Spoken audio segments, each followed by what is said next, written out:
Assalamualaikum warahmatullahi wabarakatuh.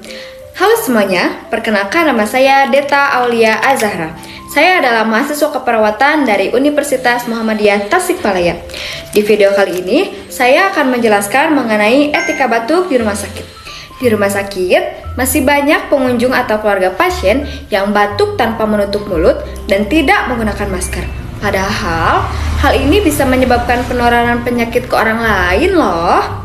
Etika batuk adalah cara batuk atau bersin yang benar untuk mencegah penyebaran kuman, terutama yang menular melalui percikan atau droplet.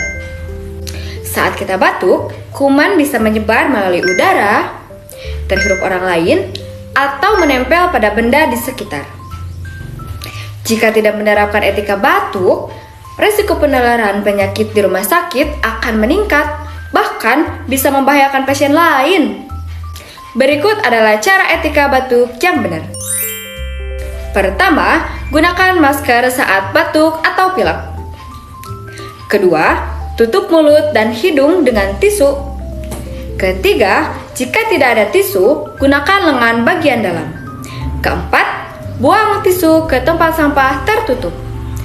Kelima, cuci tangan setelah batuk.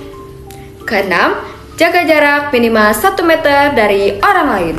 Penggunaan masker sangat penting untuk melindungi diri sendiri dan orang lain dari penularan penyakit. Yuk terapkan etika batuk yang benar di rumah sakit. Lindungi diri kita dan lindungi orang lain. Terima kasih semuanya. Wassalamualaikum warahmatullahi wabarakatuh.